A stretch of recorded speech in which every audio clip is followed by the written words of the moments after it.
কিস্তি না দিতে পারলে গরু নিয়ে যান, ছাগল নিয়ে যান, তাই বলে আমার বউ নিয়ে যাবেন? বলবো না কি দেবো? আমাদের কিস্তি তুলে আপনি বিয়ে করছেন আর কিস্তি তুলতে আজকে গেছে কথা। হ্যাঁ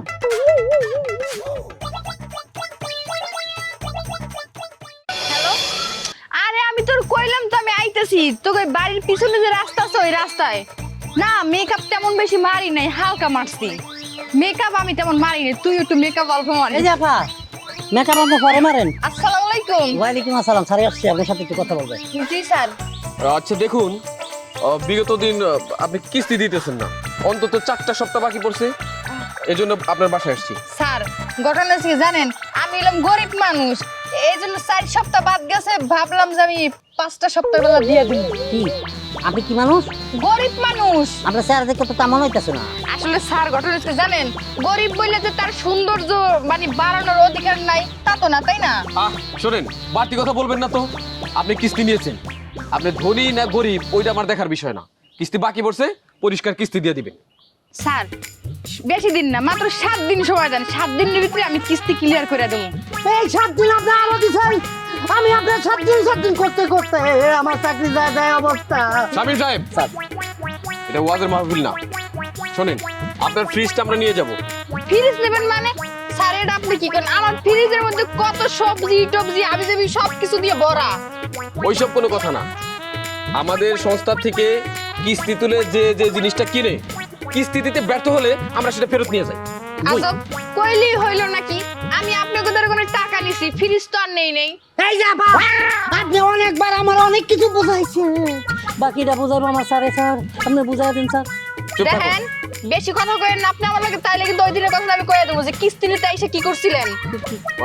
মানে না স্যার ওই ফ্রিজের ব্যাপারটাই কথা বলছিলাম স্যার। আচ্ছা ঠিক আছে, শুনুন, পরিষ্কার কথা হলো, আমাদের এনজিও থেকে টাকা তুলে আপনি ফ্রিজ কিনেছেন, কিস্তি দিতে পারছেন না, ভালোভাবে ফ্রিজটা শুধু দিয়ে দিবেন, এটাই আমাদের এনজিওর নিয়ম। স্যার বেশি না, 7 দিন সময় দেন, 7 দিনের ভিতরে দিয়ে দেবো। 7 মিনিটও না স্যার। আমি কি ফ্রিজ নিতে যাবো স্যার? হ্যাঁ, ফেনালাকে খবর দাও, আমরা ফ্রিজটা নিয়ে। আরে এখন ফ্রিজ নিতে দেন, কালকে দিনের সময় দেন। আর কোনো কথা নাই স্যার 7 দিন না দেন, একটা দিন অন্তত আমার সময় দেন প্লিজ। আচ্ছা ঠিক আছে, একদিন সময় দিলাম। আপনি কালকে হয় কিস্তি দিয়ে আসবেন, না হয় নিজেই ফ্রিজটা আমাদের অফিসে পাঠিয়ে দিবেন। প্লিজ। হ্যাঁ চলুন। আসসালামু আলাইকুম। কি হইব এখন এতগুলো টাকা আমি কই পামু? তাহলে তোমার ফ্রিজটা নিয়ে যাইব। থাকগা, কালকে ঘর তালা দিয়ে আমি বাড়িতেই থাকবো না।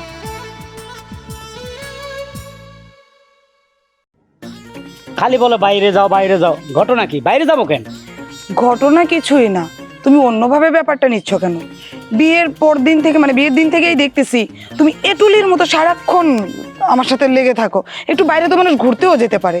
আরে এই বয়সে বিয়ে করছি মাত্র 7-8 দিন হয়েছে, বুঝতে হবে নতুন বউ থুইয়া বাইরে যাওয়া ঠিক না, বুঝো না কেন? নতুন বউর আদর্শ তো টাইম টু টাইম আছেই, তাই বলে কি সারাক্ষণ বউর আঁচল ধরে থাকে? মানুষ তো একটু পাড়াতে ঘুরে, চায়ের দোকানে যায়, বন্ধু বান্ধবের সাথে আড্ডা দেয়, বাজারে যায়, তুমি কিছুই করো না।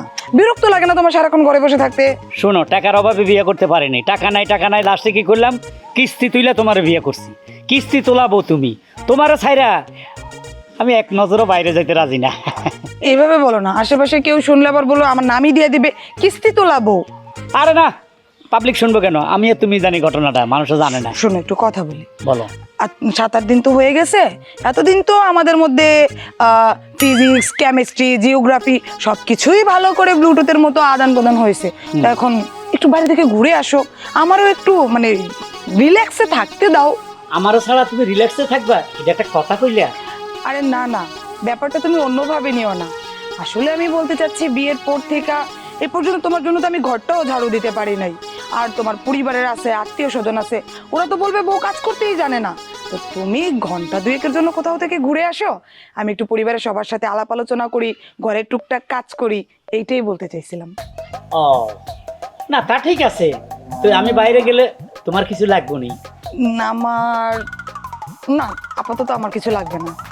এই স্বামীর কাছে স্ত্রীর কিছু চাওয়া আছে না, ভালো মন্দ খাওয়া দাওয়া? তার জন্য তো সারাটা জীবনই পড়ে রয়েছে, তখনই নয় আস্তে আস্তে খাওয়াইও। আচ্ছা ঠিক আছে, তাহলে আমি আসি, কেমন? ঠিক আছে। কি তোমার আর একটু দেখে যাই, কি যে বলো। ভালোই লাগতে আছে। পাগল জামাই আমার, কি একটা জামাই যে কপালে পড়লো আল্লাহ। এই যে হারুন ভাই, ভাই হারুন ভাই, আপনারা কারা? আমরা এনজিও অফিস থেকে আসছি। হারুন ভাই কই? উনি তো একটু বাহিরে গেছে। স্যার হ্যাঁ? ইনি তিনি মানে? মানে হচ্ছে আমাদের কাছ থেকে কিস্তি তুলে ওনাকে বিয়ে করেছে। ও আচ্ছা ঠিক আছে, যেহেতু কিস্তি খেলাপি হয়েছে চলেন আমাদের সাথে চলেন। আমি হ্যাঁ। আমি আপনাদের সাথে গিয়ে কি করব? কিস্তি দেন নাই। কিস্তির টাকা না দেওয়ার কারণে আমাদের কোম্পানির একটা নিয়ম আছে, মানে যে গ্রাহক কিস্তি তোলার পর যে জিনিসটা কেনে, যে জিনিসটা দিয়ে কিছু করে, সেই জিনিসটা আমরা নিয়ে যাই। আশ্চর্য ব্যাপার, কিস্তি কবে না কবে আমার স্বামী তুলছে। আমি তো এই বাড়িতে মাত্র 7-8 দিন হলো বউ হয়ে আসছি, আমি তো কিস্তির ব্যাপারে কিছু জানি না।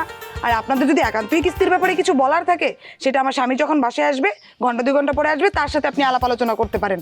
আমার মতো নতুন বউকে তো আপনি সাথে নিয়ে যেতে বলতে পারেন না। হ্যাঁ, সম্ভব নয়, সম্ভব নয়। 2 ঘন্টা পর্যন্ত কোম্পানি কখনো বসে থাকবে না, আমাদের অনেক কাজ, অনেক বাড়িতে যেতে হবে। স্যার আমি কি করবো, বাকিটা বলে দেন। দেখুন, আপনি নতুন বউ না পুরান বউ এইটা আমাদের দেখার বিষয় না। আপনার স্বামী আমাদের কাছ থেকে কিস্তি তুলছে, বিভিন্ন জায়গায় পাত্রী দেখছে, বিয়েতে খরচ করছে, আপনাকে বিয়ে করছে। পরিষ্কার হলো আমাদের কাছ থেকে টাকা নিয়ে আপনাকে বিয়ে করছে। কিস্তি দিতে পারে নাই, আপনাকে যেতে হবে। কি? জি জি, এখন আমরা আপনাকে নিয়ে যাব স্যার। আপনি অনুমতি দিলে আমি একটু ধরে ওনাকে নিয়ে যাই, নাহলে উনি যাবে না। হ্যাঁ অবশ্যই, আর কারণ হচ্ছে টাইম নষ্ট করবেন না। জি চলো। আশ্চর্য ব্যাপার, এটা আপনারা করতে পারেন না। স্যার সরি, আসুন। এভাবে একটা মহিলা মানুষকে আপনি হাত দিতে পারেন না। স্যার স্যার, দেখছেন, স্যার। এই বেটা, এই, ছাড়া। এই বেটা, এই কে তুই? তুমি আসছো? আমি কে তোর বাপ? হালাল বুক আমি কেনা কিস্তি নিচ্ছ, তারপর বিয়ে করছো আমার দিকে। স্যার এই বেটা, কিস্তি নিলে নিছি। এই এই থামুন, আমার বড় ধরে টানাটানি করছে কেন আপনার লোক? মেজাজ করবেন না। মেজাজ করবো না? আমাদের এনজিও থেকে টাকা তুলছেন, হ্যাঁ, টাকা তুলে আপনি বিয়ে করছেন, কিস্তি দিতে পারেন নাই, বউ নিয়ে যাচ্ছি। পরিষ্কার কথা, এত রাগারাগির কি আছে? দিব, সময় দিতে হবে না আমাকে? না, আর সময় দেওয়া যাবে না। কিস্তি তোলার পরে একটা কিস্তি আপনি দেন নাই। দেন নাই। আমাদের নিয়ম হলো আমাদের ওখান থেকে কিস্তি তুলে যে জিনিসটা কিনবে বা যা করবে, হ্যাঁ। কিস্তি দিতে না পারলে সেটা আমরা ফেরত নিয়ে যাই। এই মেয়ে, কিস্তি না দিতে পারলে গরু নিয়ে যান, ছাগল নিয়ে যান, তাই বলে আমার বউ নিয়ে যাবেন? বলিব না, কি করবো?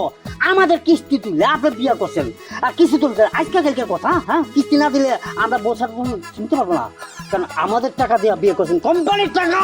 এই মেয়ে, একদম কথা মাথা নিচে করে কথা বলেন। এই এটা কি মগের মূল্য পাইছেন? কিস্তির টাকা না দিলে বল হয়ে যাবেন, ফাজলামি করেন মিয়া। হ্যাঁ, হারুন ভাই থামেন, কিস্তি দিবেন না আবার বড় বড় কথা। আপনি কিস্তি তুলছেন তো, হ্যাঁ নিছি, খেলাপি করছেন তো, করছি। তাহলে আপনার বউটাকে আমরা নিয়ে গেলাম। এই কি শুরু করছেন? নেন। এ ভাই, একটা কথা বলবেন না। এটা কি? হায় হায়, সত্য সত্য বোটাল হয়ে গেল। সর্বনাশ, আমার কি হবে? নতুন বল হয়ে গেছে। ভাইরা, এই ধরনের লোক থেকে কিস্তি নিয়ে যদি বিয়ে করেন, তাহলে আমার মতোই গতি হইব।